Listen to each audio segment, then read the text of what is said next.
Then at 7 o'clock, we have former Deputy Secretary, Dr. Renu Soru, joining us for the inaugural talk.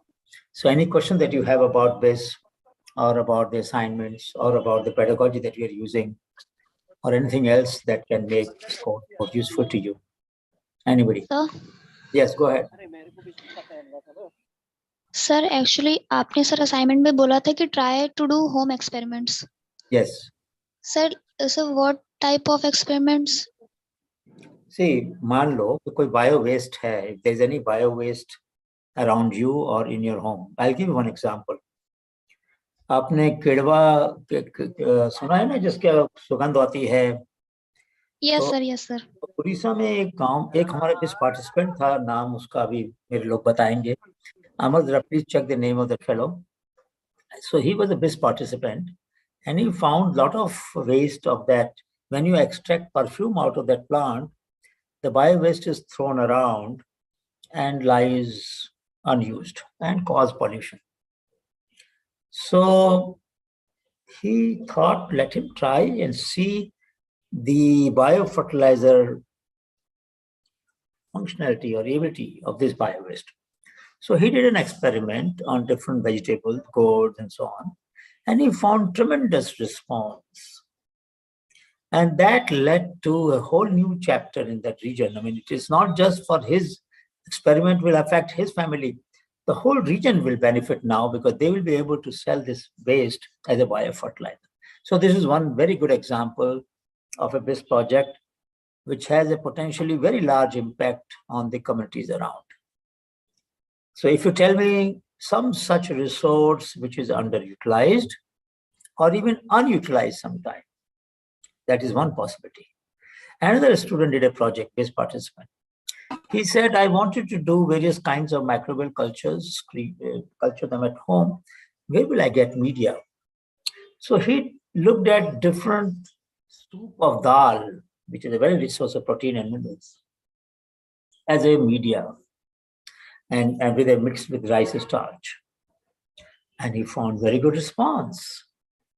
And now that means that you can do research on a very low cost, high nutrition, effective media, such as pulses, boiled pulse extract, which can be made at home. So this is another example of homemade experiment. Third in the morning, I gave you when a student added the kitchen waste water. He added a layer of neem seed extract, and he took 3 pots, and he found that the wastewater and the wastewater filtered by the charcoal column, and the wastewater filtered and with a layer of seed extract was the most effective one. So therefore, we can find such solutions around us. Sir sir actually sir मेरे college में सब project चल रहा था sir. तो मैंने sir waste रोज जो होते हैं सर, जो मंदिरों पे चढ़ा जाते हैं, देन बाद में उनको फेंक दिया जाता है सर. तो हमारे ग्रुप में हम लोगों ने उसको कलेक्ट करके उससे सर परफ्यूम बनाया था. वेस्ट फ्लावर्स का, वेस्ट रोज का? Yes sir, yes sir. Sir rose नहीं, हाँ सर, बेसिकली सर रोज ही लिया था सर. तो एक टाइप का सर ये भी हो सकता है एक्सपेरिमेंट. तो अगर आपके पास, देखो 2 तरीके हैं. जैसे आपके पास कुकर होता है ना, यस सर. कुकर में से स्टीम आती है. Yes sir. तो अगर आप उसका डिस्टिलेशन एपरेटस बनाना चाहो तो जो ट्यूब आप लोगे उसको आपको गीले कपड़े से लपेटना पड़ेगा ना. Yes sir. And keep on dripping water on that so that it condenses the steam or the vapors, and you can extract oil out of many of these resources.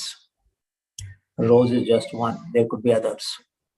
So there can be different tools that you can develop from household gadgets and perform experiments in a manner that you can test them, replicate them, prove them wrong, and reasonably good experiments. So why not? Sir, one more question. Yes. Sir वो sir Techpedia के बारे में हमने जाना था सुबह के session में सर. तो हम अगर उसमें जो लैब एक्सपेरिमेंट करते हैं सर, कॉलेज से रिलेटेड जो सिलेबस में होते हैं, सर क्या हम उन्हें अपलोड कर सकते हैं वीडियो बनाकर?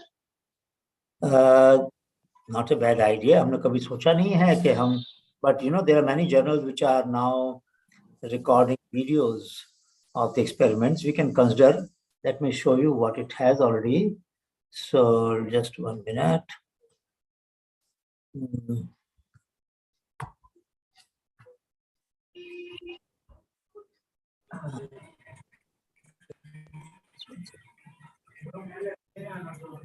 तो ध्यान रखना डॉक्टर मनीष ज्वाइन कर लें जब. Okay, Professor.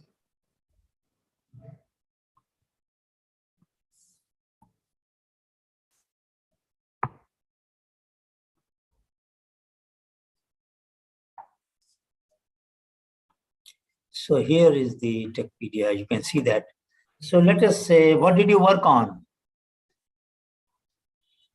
सर जो हमारे सिलेबस में लाइक एक्सपेरिमेंट्स है, लाइक पीटीसी नहीं वगैरह नहीं, sir.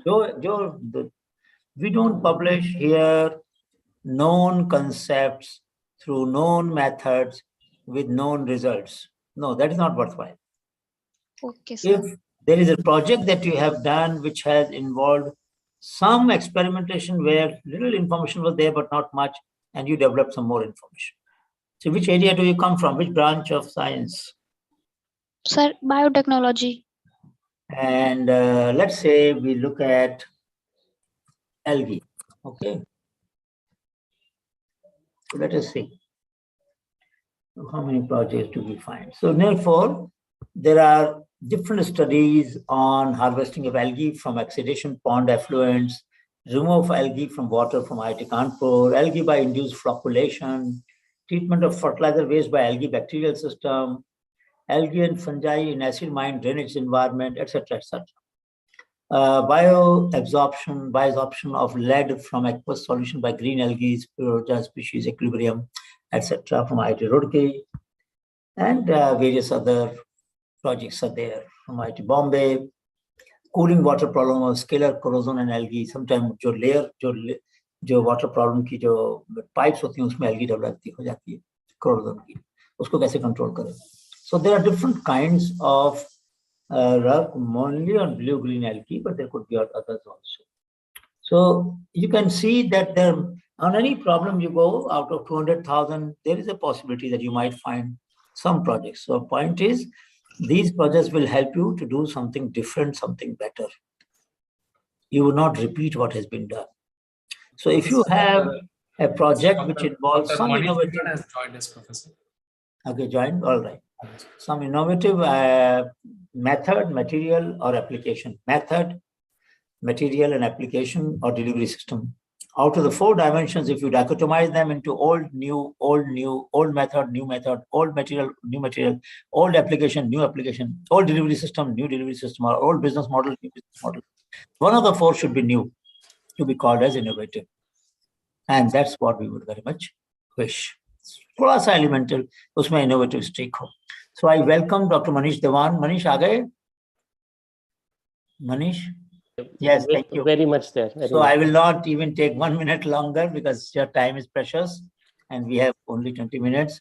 So Dr. Manish Dewan, as I told you all, is a senior leader of BIIS, but more than that, he has spawned and designed large number of schemes in BIIS, through which he will explain a whole chain of opportunities has emerged for different kinds of initiatives by students, scholars, entrepreneurs, and others. Manish, floor is yours. Thank you very much, and good evening to all the participants of BIIS. It's a very precious congregation of young minds, and nurtured by Professor Gupta and his team. And you're there for a journey that you will cherish for longer time, I'm sure. So glad to be here with all of you. The BIIS workshop, the previous BIIS workshop, I realized it later that their participation from the aspirational district was significantly enhanced.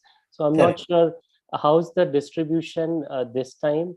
Amar, how many are there from the aspirational district this time? Amar? Sir, Ah, 12. 12. 12, very good, very good. Fantastic. So out Earlier we of used to get 1 or 2, so it's one a lot of Yes. improvement. So I think this is an effort that is increasingly uh, involving and encompassing, bringing people in fold from all over the country, including far off areas, tier 2, tier 3, as well as aspirational districts. So it's, I think, heartening to see the impact and the outreach of this particular activity. Uh, the provisions under COVID has allowed virtual connect and virtual reach for all of us, and making that right connect.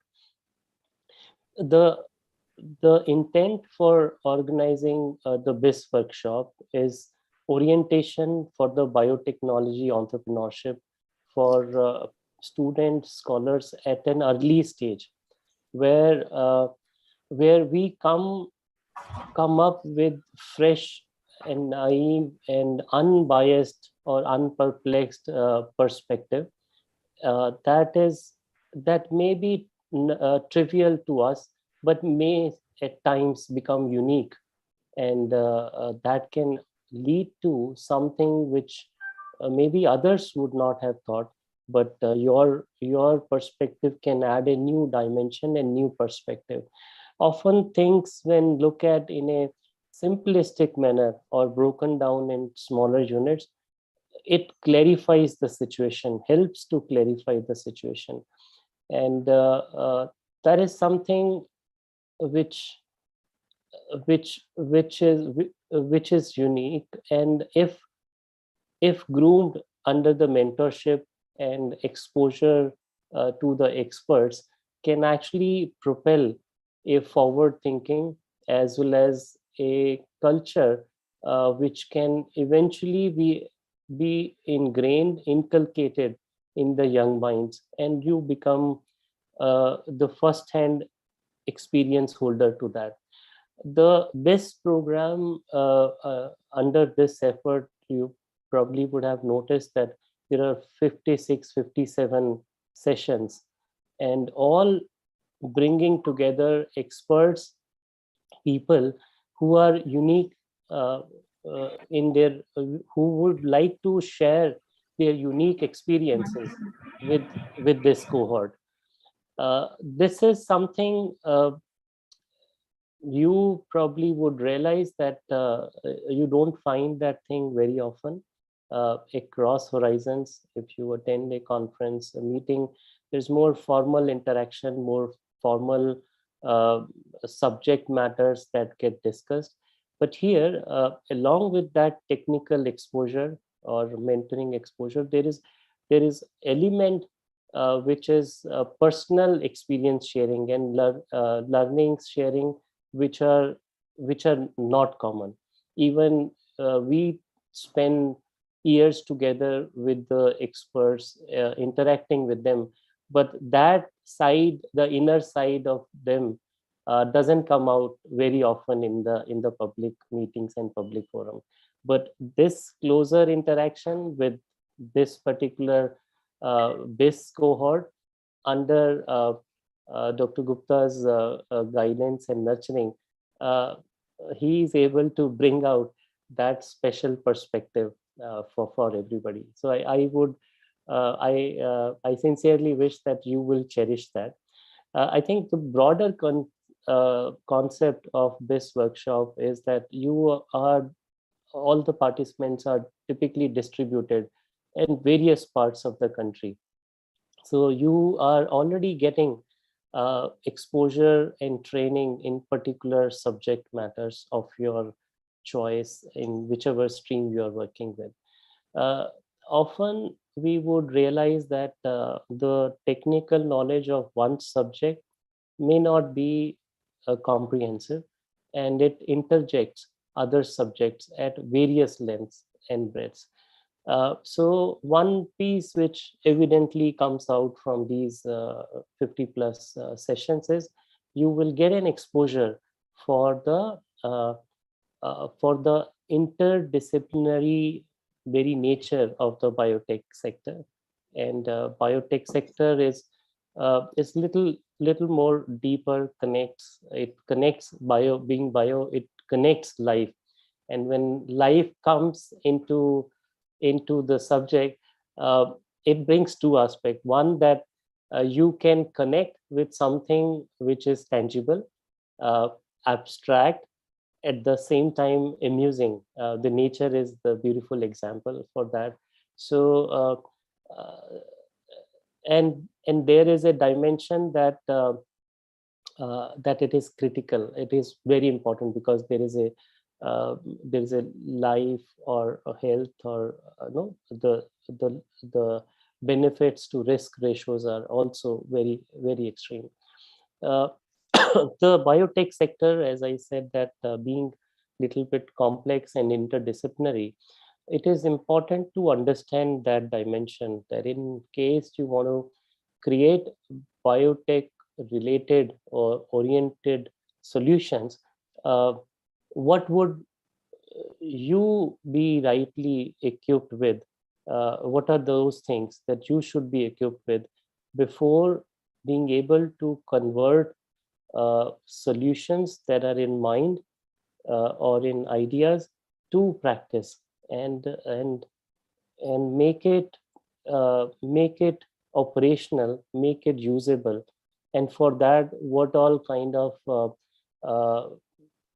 precisions it would require, what all demonstration of its working needs to be demonstrated, and what could all be certifications, regulatory compliances, uh, those elements would be required in order for assessing the objectivity of a problem statement. For example, analytical characterization, isolation, purification, uh, putting it together so that the scientific community can understand that this is validated for a desired outcome.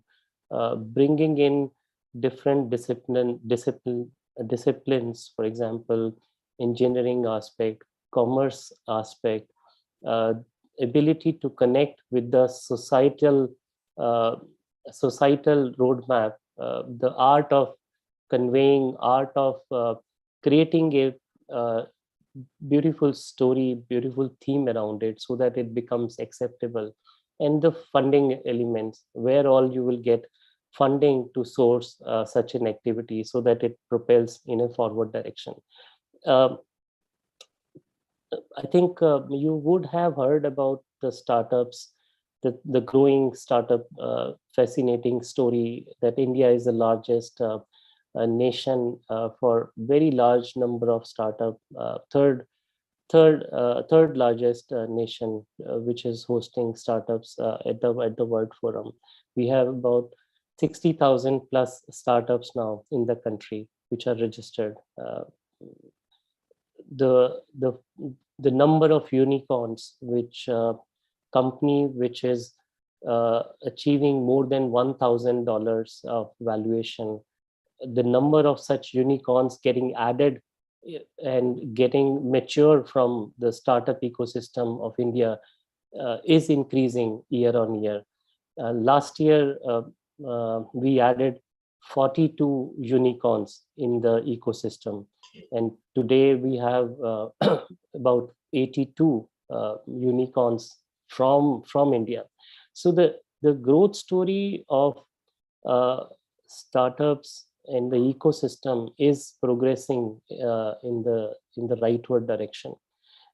These are called startup, and these are called startup ecosystem because these are originated or germinated from simple, humble ideas, uh, strengthening it with the technology know-how, building it precisely so that the technology and the intellectual capacity, those both get protected.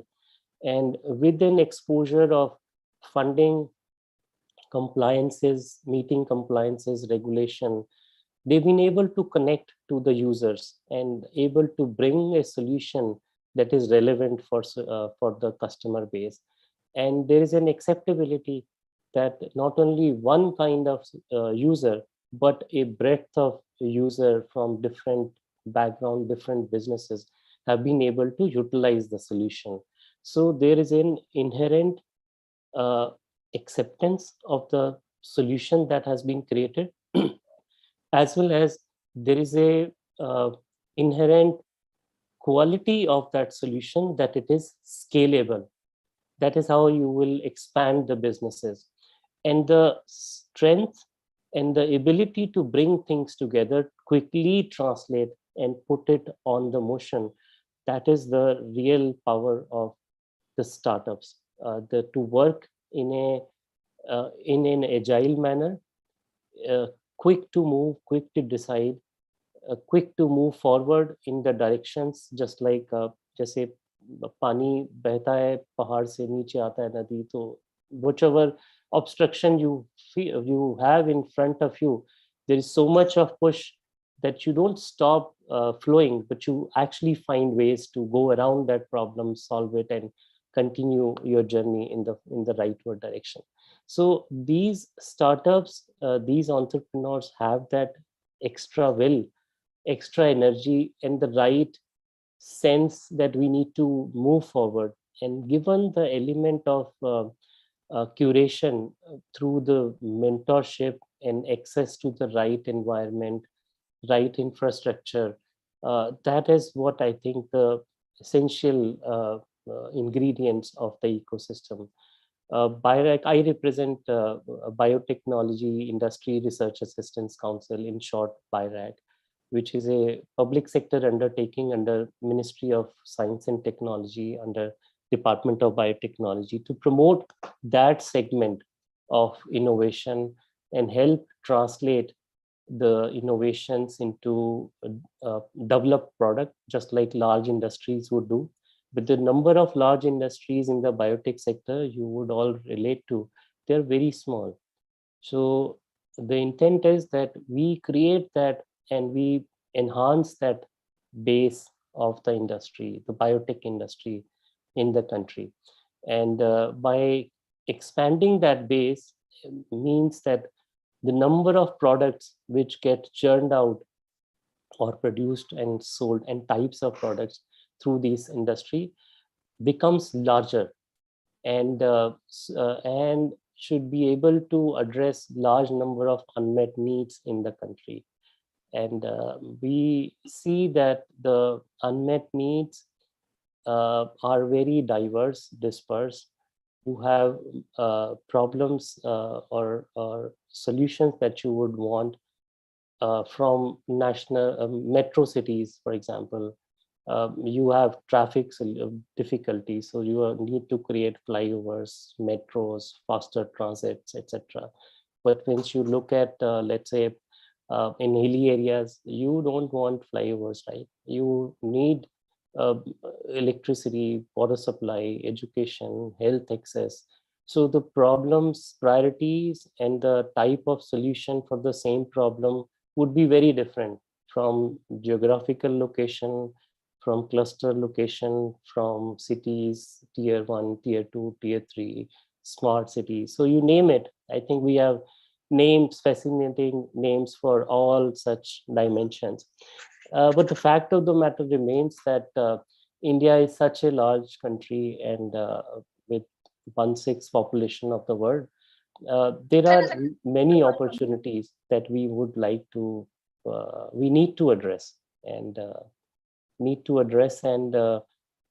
have two dimension, two important aspects to that. One is you are addressing unmet needs for the own country, for India, but you can, given the innovation talent quotient that we have, we can also address unmet needs of world at large.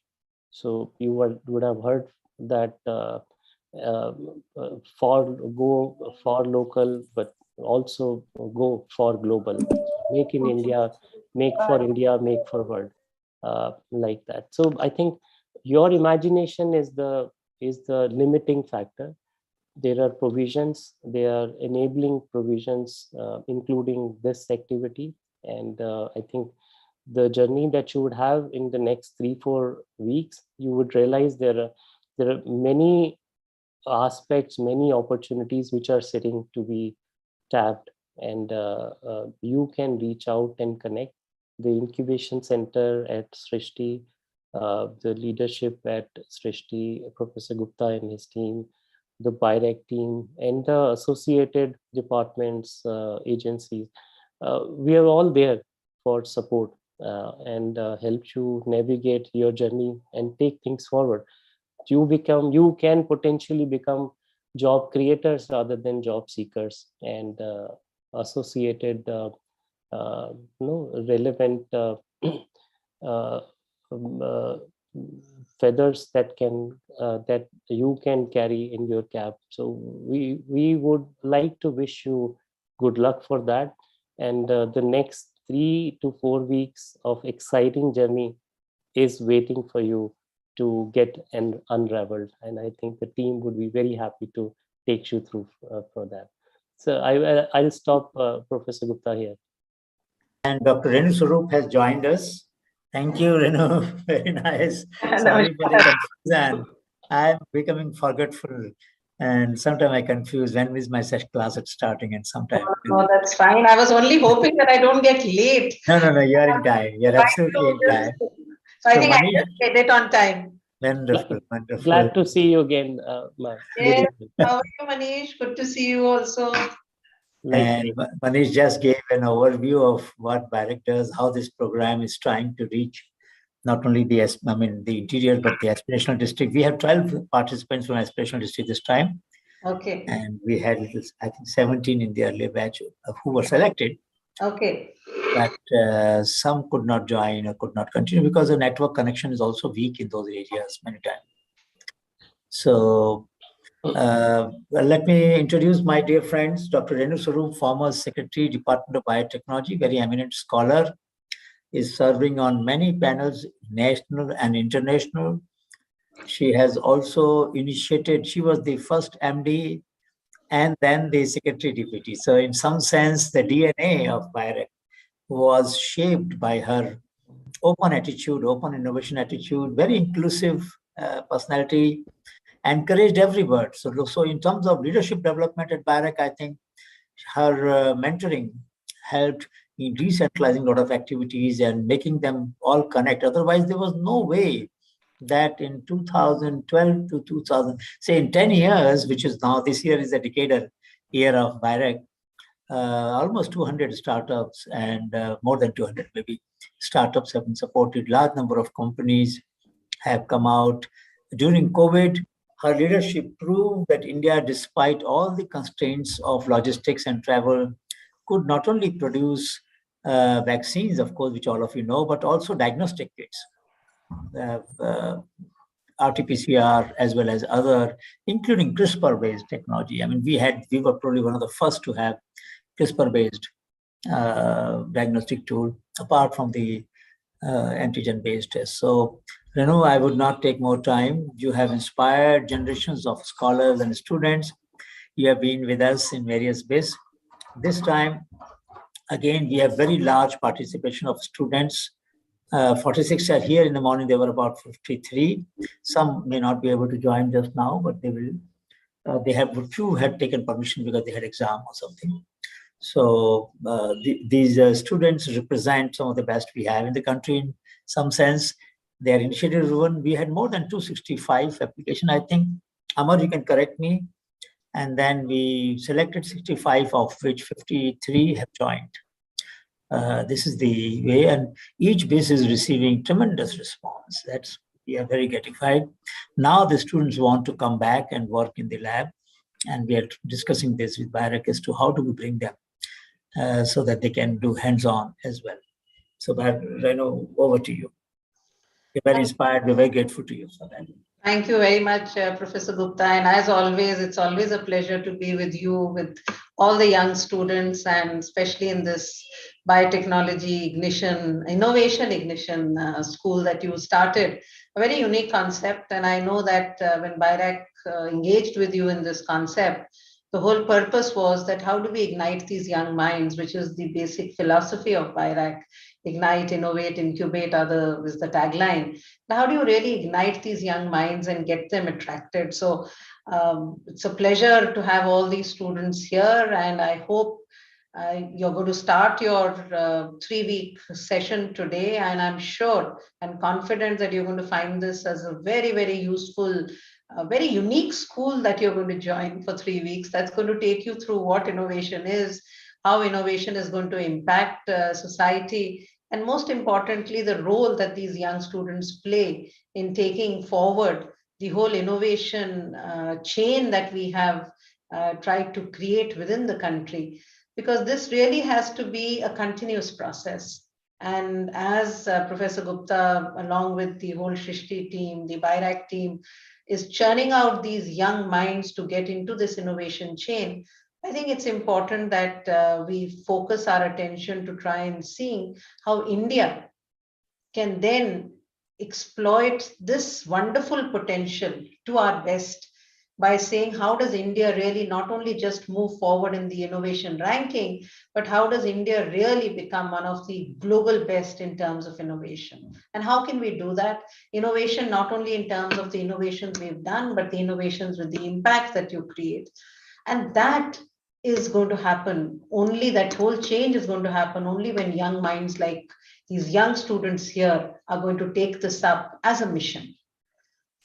Let me share this with you that whatever we've done in the country, in the government, in terms of looking at what science and technology is to move forward, in terms of trying to see what BIIRAC is going to do, in terms of even setting up of BIIRAC. The whole setting up of BIIRAC itself was a very unique proposition. And when we looked at BIIRAC, what is it that BIIRAC does? How will BIIRAC take it forward? The whole tagline that we put out in terms of ignite, innovate, incubate, and who better than Professor Gupta will know that he was part of, in fact, the main key person who we worked along with to create the whole DPR for what BIIRAC should be.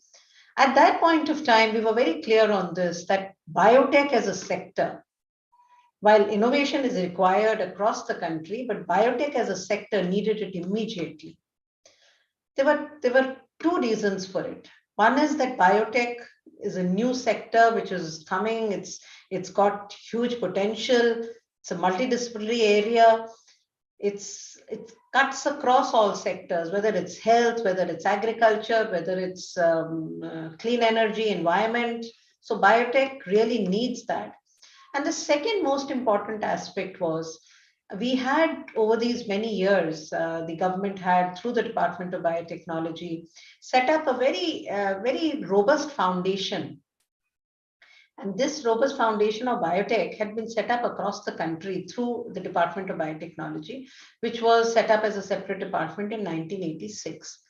And this foundation that we had set up, in this foundation, we were able to then bring in a lot of young students, bring in a number of researchers, bring in international collaborators.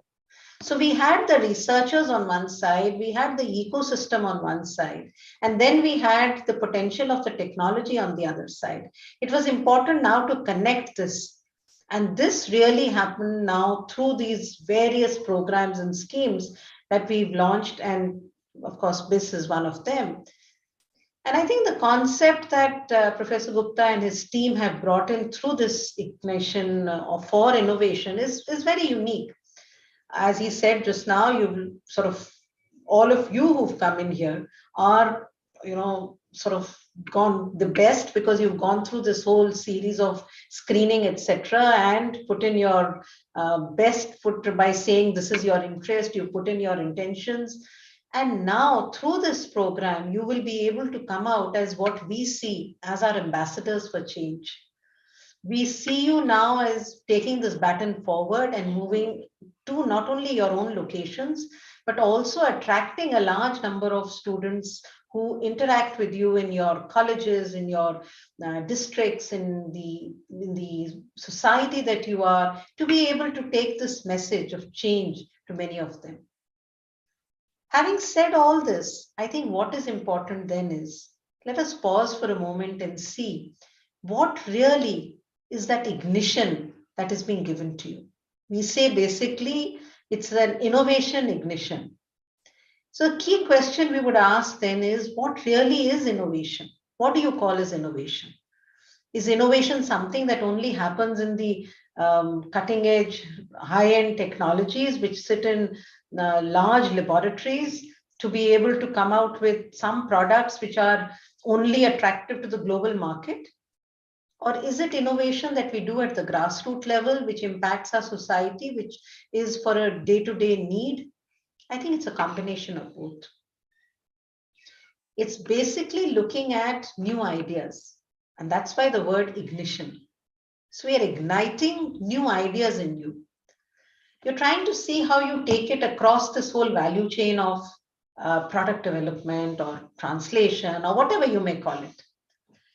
And once through this whole process development that we go, with your new ideas, with your efforts in this direction, you're actually improving the processes. You're improving the processes, coming out with improved products, improved services, improved technologies. That is innovation. And for that, each of you has to look at your surroundings, your local needs. What is it that you need to bring in technology to try and see how you can take that forward? In fact, it's also important to see that what really has been this whole history of innovation. And when we talk about our own country, we say, okay, let's look at, we're all celebrating the Azadi Ka Amrit Mahotsav, the last 75 years. What has India done? But it's important to also see that India has a very, very, very old history. And our history goes in not only to this particular century or the century before that, but we actually look at examples of what the Indian scientists and inventors have offered to the world. It can actually go back to ancient history. You can go back to maybe probably 7000 BC or something like that, when we talk about what, how this whole dentistry began. It was the Indian scientists or inventors who did it. Ayurveda, again, something that our own scientists and inventors brought forward. You look at many other such technologies that we talk about. That was all the Indian scientists brought this and took it forward. But there have been a lot of inventions, and that's really where you need to see what is invention, what is innovation. And innovation brings in the improvement into it. But when you have any invention, as we move along, that invention actually gets improved through innovations which come into it. Today, we all know that where did this whole telecommunication come from? What really were the origins? Where was the invention? So it was Graham Bell who brought it forward. But in the last many years, you've seen what innovation has done to it. We've revolutionized the communication technology. It's been totally revolutionized.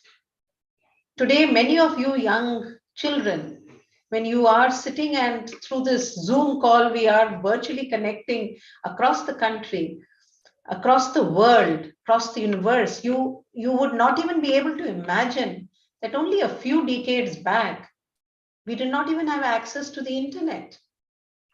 In our own country, in fact, why go back? I remember in my own time of education, the computer was not something that we were so used to. When we sat and did our PhD, we actually sat and made those little reference cards from the library. We sat and filled those up. Our thesis that was typed and retyped, because we had those typewriters which did it.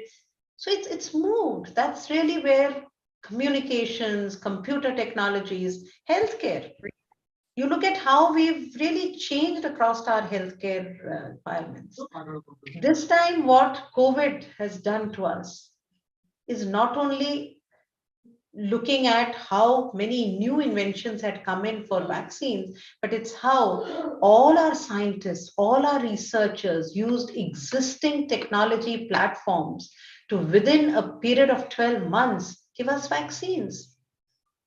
After all, mRNA technology is not a new technology, but it's been used for vaccines for COVID, and now we're looking at it moving forward. Similarly, DNA. We all know what DNA is. It's the basis with which biotechnology began.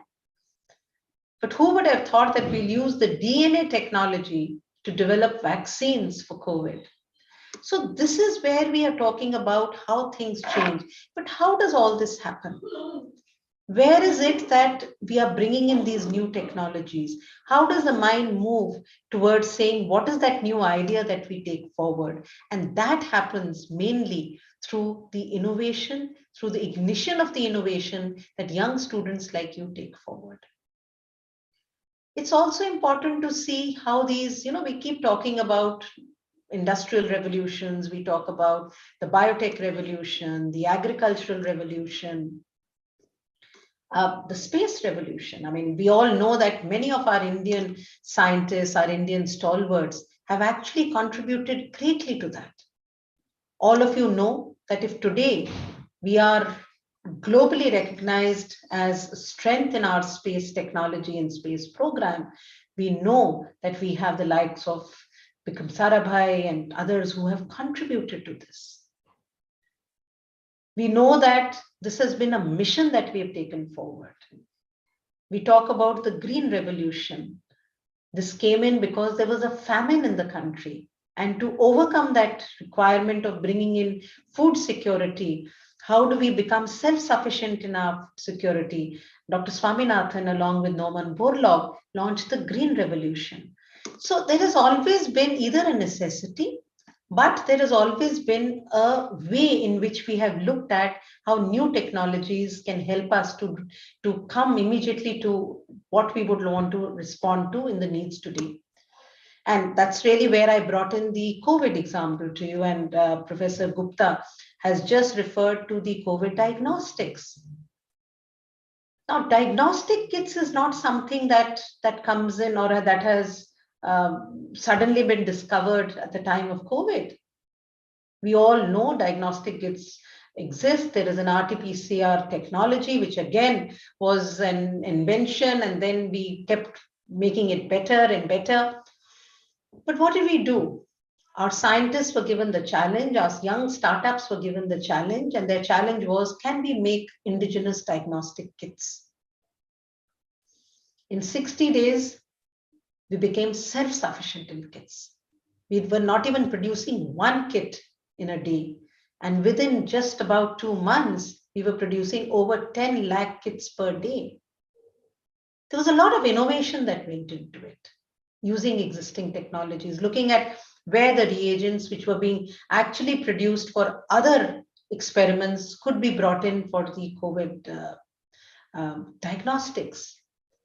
So basically, the message that I'm trying to give to you is innovation is not something which you really have to be worried about and say, how do I take it forward? It's only igniting your mind to new ideas, trying to apply those to see how is it that we can look at what we need immediately and bring in a newer or improved product. And who better than young students like you to be able to do that? And in this, we don't really need to look at which area we cover. It could be any area that you are engaged with. As I said, whether it's the agriculture area, whether the healthcare area, climate change. Today, all of us need innovative technologies to be able to overcome the challenges that we face through climate change. We have a lot of young innovators who've been responding to this.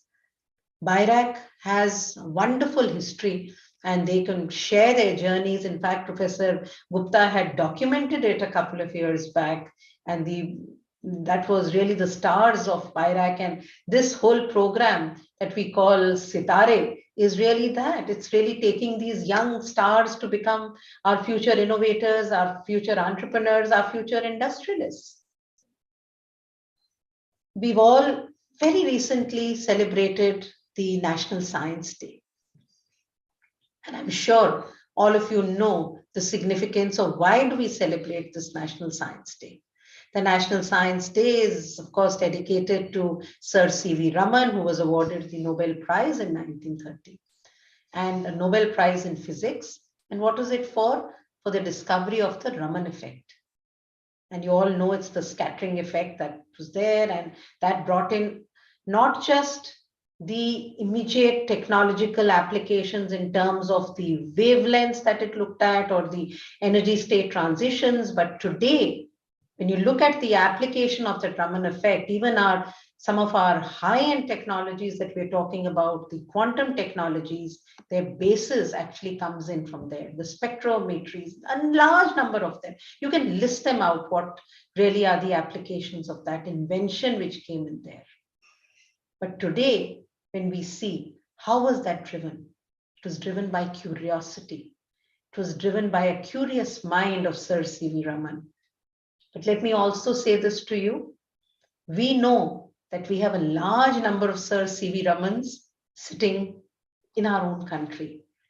And it's going to be programs like this, which is going to pull you out of your shell, ignite your young minds, and that's where we're going to have more C.V. Ramans and more Nobel Prizes. You look at the biotech sector. Let's come specifically to the biotech sector. If you look at the history of biotech, do you think biotech began maybe in the 80s when, as we say, the Department of Biotechnology was set up in 86 and it was a new technology? No. What first of all, it's important to understand who really coined this word biotechnology. So it was in the early 1900s, I think it was 1919 or 1920. And we had a German, who was Karl Erecki. He was actually a Hungarian agricultural engineer. And he then became a minister, and he looked at how biological processes brought in new technologies, brought in technologies which impacted, and he coined that term biotechnology. And where did it come from?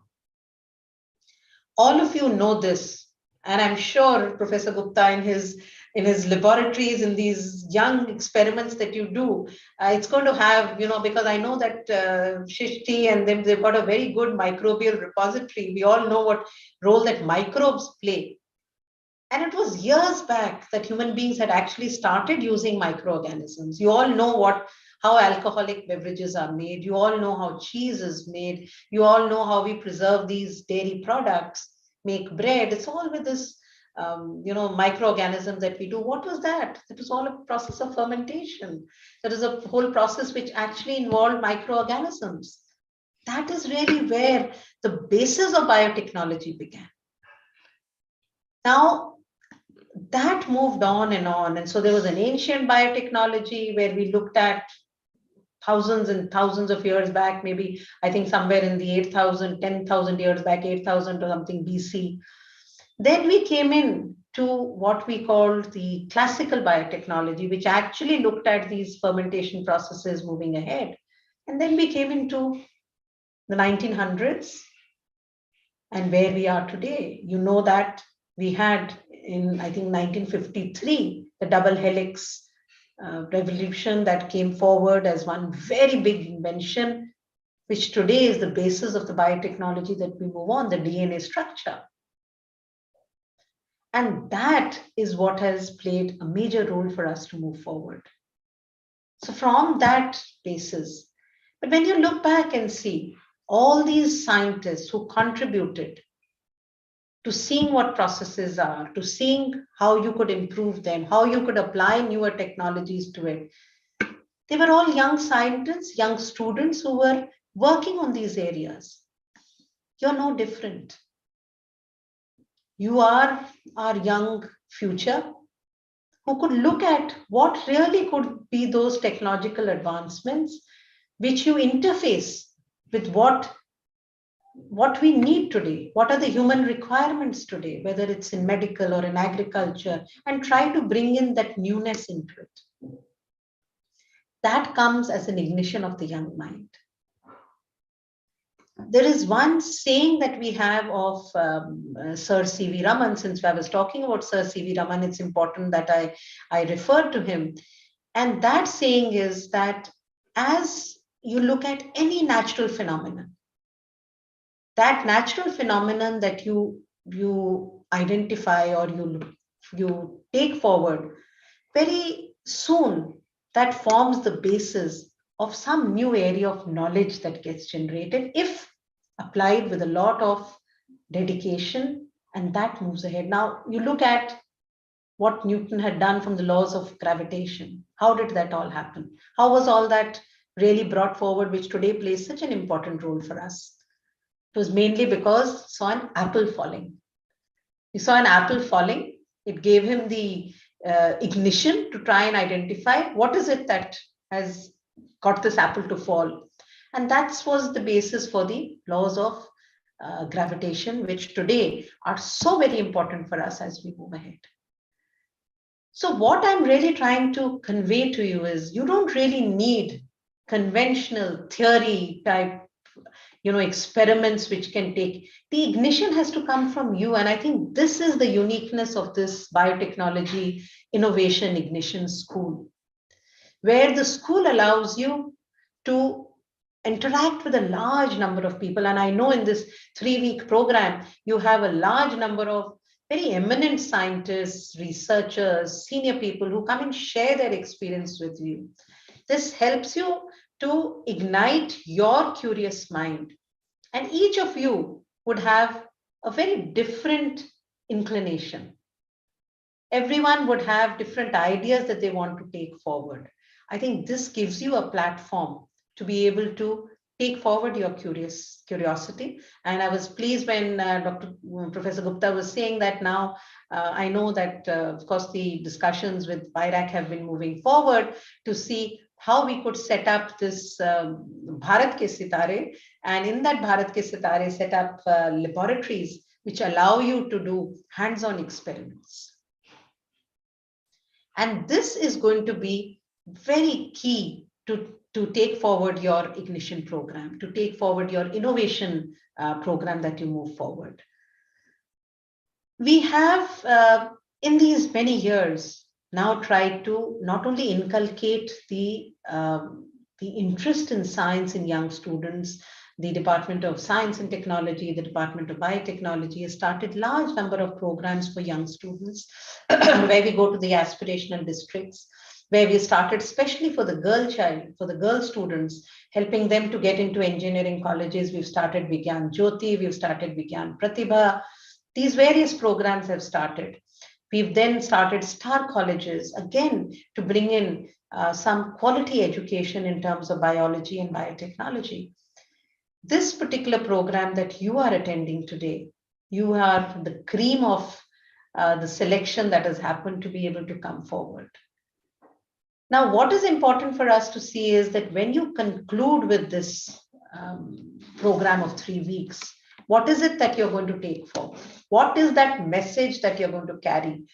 Is it only these 3 weeks? Because this is different. You're not going to give a written exam at the end of it and get a certificate and go back and show your certificate. No, that's not the purpose of it. The purpose is each of you, it's like a training of trainers for us. We are investing in you because we are investing in our future. Remember one thing, there is always a selfish motive everyone has. If we from BIRAC and Shrishti are engaging with you, our selfish motive is we are investing in you. You are our long-term investment. You are our long-term investment of innovators, long-term investment of the future of the country. You are the foundation of our country on which we have to build a very, very strong innovation foundation. So if that is what you have been selected for, and this is an award that you've got, to be selected for a BIIS program, it's an award that you have. Now, any award that you get, there is a lot of accountability that goes with it because there's responsibility. Any leadership development that you see people rising to the top. When you look at them, you many times as young students, and we would do that as well, we would envy them and say, see, they're sitting on that position, they're so senior. But remember one thing, with every success that you have, with every step of the ladder that you climb, your responsibility becomes much more because there's accountability. There's accountability for not just yourself, but for the nation and those who've selected you. So what is it that we expect from you? Now, we expect that in these 3 weeks that you're here, You will ignite the curiosity in your mind. Come up with novel ideas. And many of those novel ideas that you come out with, many of the professors here also would find them novel and may not even have thought about it. It's not necessary that as we grow with age, our mind looks at better things. Young minds sometimes bring out some very interesting ideas. But then it's important for you to carry that forward, to carry it forward and take that dream of yours to fulfillment, to be able to achieve what we would like to achieve at the end of it in terms of new products, new technologies. Within the country today, and Dr. Manish Devan has just now, I'm told, given you a full background and overview of what BIIS does. I'm sure he's shared with you the whole cycle that we have of how Ignition takes you through BIG, which is our Ignition grant. It then gives you an opportunity to work with incubation centers. Incubation centers provide you mentors, they provide you financial mentorship, they provide you access to grants. And then it helps you to take your idea through proof of concept, to prototype, to early stage, late stage validation, and then you have products at the end of it. Today, in less than 10 years, we have over 5,000 startups which we have created within the country. All of them, most of them, I won't say all of them, but most of them began as young students like you. 10 years back when they began, they also were sitting in probably, we didn't have well-structured classes such as this because this began only a few years back, but they were also probably sitting and engaging with professors like this to say, how do I take my idea forwards? And until and unless we had this ecosystem, many a times in their colleges, in their schools, when we did not have an opportunity to take forward Ignition, many people would have said, this is a crazy idea. This is not going to move forward. Who's going to help you to take your crazy idea forward? But today, we invest in these crazy ideas because these crazy ideas give us wonderful results. We've had festivals of innovation that we've celebrated, which Professor Gupta and his team have organized at the Rashtrapati Bhavan. Young students like you, we still have that whole program when we have the Gaiti Awards, the BIIS Gaiti Awards, we have those Gyan Awards, you have numbers of these awards, all young students like you who come up with innovations. And let me tell you, these innovations do not just stay as exhibitions. These innovations move into products, they get translated to the society. We've seen them being translated to society. In this COVID time, we've had over 200 to 250, and Manish will give you the right number, of young startups who've delivered such interesting products for COVID times, whether it's PPEs, whether it's masks, whether it's ventilators, whether it's sanitation, equipment and others, and most importantly, even vaccine carriers. Today, our vaccine immunization program, which is the largest vaccine immunization program globally, I mean, vaccinating over 1 billion population. I spoke about the diagnostics earlier, but the vaccines now. We've had young innovators who've made these little boxes which help you to carry vaccines to those remote corners, all young startups like you. We have young startups who work on cutting edge technologies of organ regeneration. And in every program, I was with the last batch 3 weeks ago, I mentioned this to them, young students who were students of Indian Institute of Science, just finished their graduation. They were awarded, at that time we had what we called the best award. And that started their journey, just like what you're starting today. And in 10 years today, they have not only a startup, but a startup which is on its way to become a unicorn, a startup which is being invested in globally. And they are looking at a very important product. We're all looking at artificial organs. They're looking at developing an artificial liver. They're looking at a corneal transplant. So we have large number of such stories. I mean, I can sit with you for hours and hours and give you success stories of each of them. And I'm sure the documents that you have, and maybe Professor Gupta, it'll be a good idea if Manish can share with you the compendiums that we made through all these years. And you can put that in their resource material for the students. They could look Shilpi at. will be taking a class tomorrow, so I'll request Manish and Shilpi to share Absolutely. that. Because they can share the PDFs of that. so we have a compendium that comes out each year, and in that compendium, we list out all the innovative products and technologies. And I think, Manish, if I'm right, it's over 100 that we put in each year, nearly about 100. Yeah, we have created a compendium which is also available online, 223 now. So it is e-portal. It's an increasing number. And let me tell you, do not keep yourself saying that you are different from those. They're all young students like you. So what you need to do is, you've come from across the country. So very pleased to see that we've been able to gather people from across the country. Now you have a responsibility to take this message of innovation back to where you will be able to address this in your local surroundings. We have now well-structured programs that we've started, what we call as immersion programs. So we have the social innovation program, Sparsh, where we have these immersion programs. We have the biomedical biodesign programs where we start these clinical immersion programs. We're also looking at now agriculture and starting agricultural immersion programs. So what does it mean? It means that you go into these settings, work with the community that you are preparing your product for, understand their needs, understand what their problems are, do a need identification, come back to your laboratory, come back to your table, and then design products and technologies which suit them. And that is the philosophy with which Professor Gupta's grassroots innovation, from the Shodh Yatras that he does, he picks up these ideas, we collect them here, and then these innovations become such important products for society. So you see, each of you is now a champion, and if being selected here, this huge responsibility on you. You become a champion to take this forward. I think it's also important then for you to remember this, that once you have taken this on, this, you do not have to be deterred in terms of this risky journey. It is a risky journey. It's not going to be a simple journey. Because we all know science itself is such a complex process, but we all understand this, that we do not take anything as a failure in science or anything as a failure that we do in innovation.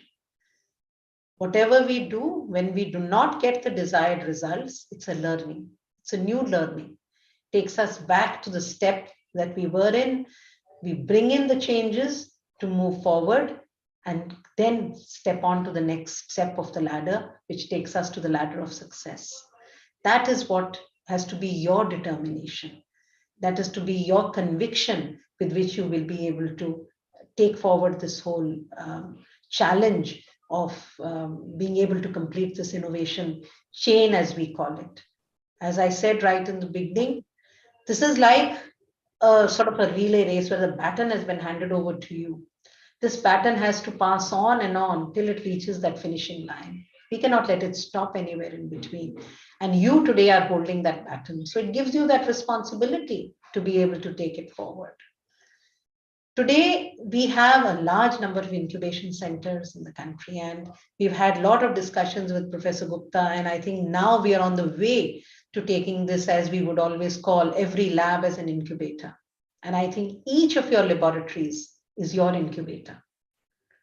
Each of your laboratories helps you to incubate your ideas to take it forward. And those ideas that you bring out today are really the ideas of what we talk about the future. But as we've moved in these many years today, India is not looked at only as innovations for India. We say innovations for India and innovations for the world.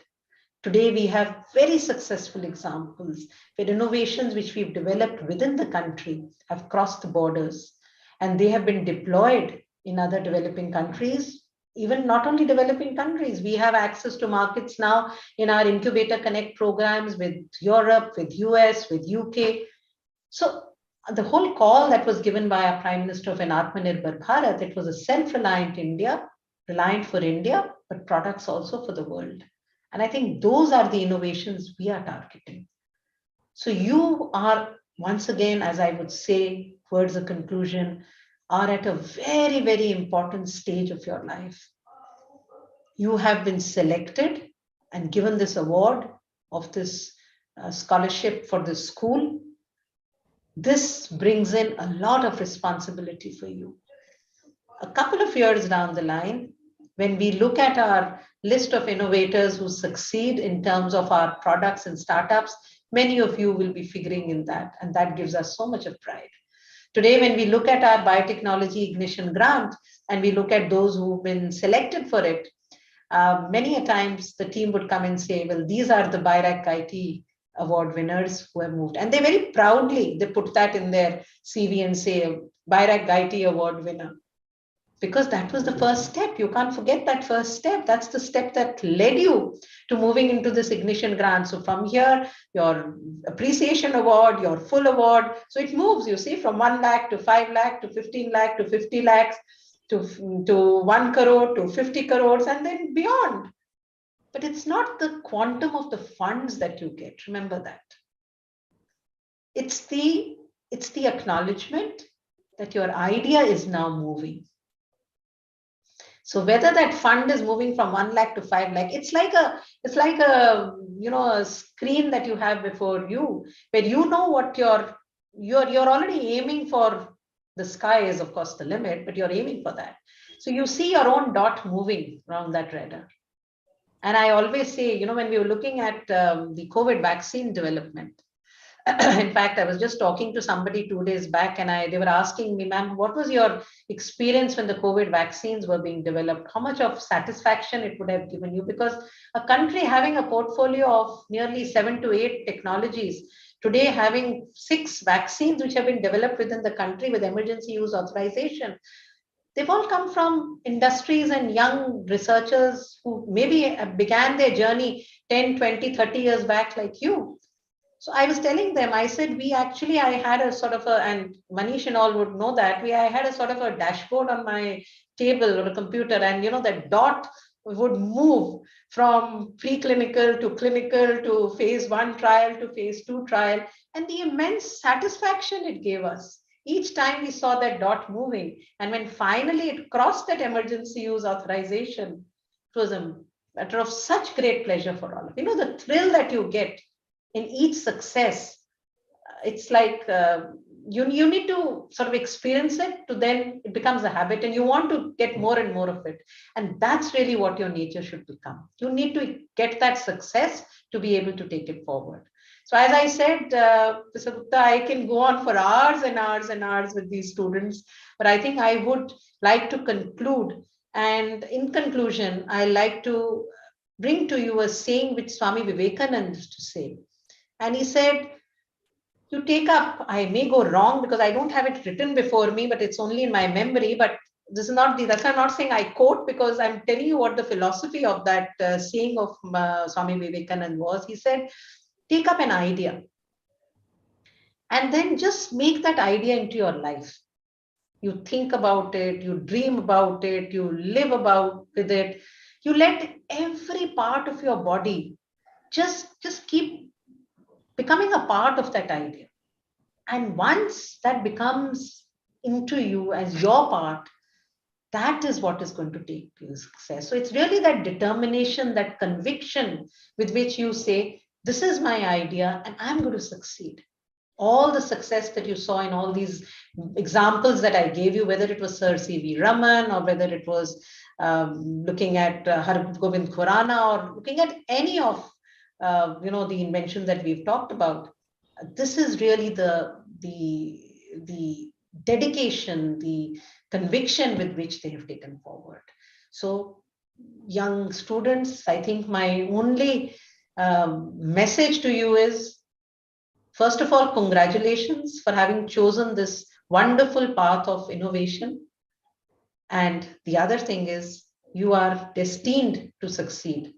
Do not even try to at any point of time get deterred by the risk that this path will show you. Eventually, you have the ecosystem to support you, and you're very fortunate that this ecosystem today is ready to support you to take it to the future. So good luck to you. I'm sure at the end of 3 weeks, you all will all be very, very excited to go back to your locations and take this message to all your colleagues, your surroundings, and many more. So all the best. Enjoy each moment of these 3 weeks. This is going to be an opportunity of your lifetime. You will recall this when you become the future unicorns of our country. So thank you very much. And thank you, Professor Gupta. Absolutely. The success, the initiative, the innovation should become a habit. I think that was the quote of the day, because you made it so apparent, starting from your own early days when we all used to work with punch cards, at that time, and we have used a facet calculator where one simultaneous equation took whole night, to solve, because you had to move mechanical calculator. That was the way we started with. And today the things have changed, but you are right that the responsibility that you said each one of them has is enormous. We are very thankful to you. I will request Amar to formally thank, but I just want to say that I know that you never say no to us, but please remember that these are kids who will continue to need your inspiration from time to time. And I think we continue to make demands on you. Thank you so much. Amar? Thank you, Professor. Good evening to one and all present here at the inaugural event of the 11th Biotech Innovation Ignition School Program.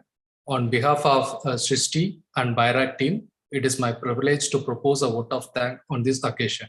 My heart fills with a lot of gratitude and respect for our distinguished guest speakers, Dr. Renu Soru, former Secretary of DBT, and Dr. Anand Badalkar, Joint Director, Gujarat State Biotechnology Mission, Dr. Manish Diwan, Head, Strategic Partnership and Entrepreneurial Development, BIRAC, Dr. Shilpi Kochar, Senior Manager, Entrepreneurship Development, BIRAC, for not only sparing their value time for us to grace this occasion, but also for motivating and enlightening us with their commendable talk on the subject.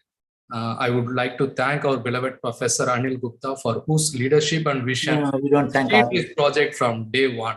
I would also like to thank my colleagues at Srishti for assisting me in all the aspects to run this 21-day workshop a successful one. Finally, I would like to thank our beloved audience, the young, energetic, and innovative minds of the future India, for joining us this workshop and gracing this event. Once again, I thank you all so much. Now I would like to take the permission from Professor Anil Gupta and all dignitaries present here to end today's program. Thank you so much. Thank you. All the best. All the best. Thank you, Renu, once again. Manish, thank you. And Shilpi, we are looking forward to see you tomorrow. The participants are eagerly waiting for the detailed presentation on the whole chain of opportunities that BIRAC offers to the students, right from 1 lakh to 5 lakh to 15 lakh to 50 lakh, as Renu said. Thank you so much. Thank you so much. Thank you, Professor Gupta. Thank you. Certainly, sir. Thank you. Pleasure, sir. Thank you. Thank you very much, ma'am. Thank you. Thank you, sir. Thank you very much. Good night. Good night. Good night. Good night.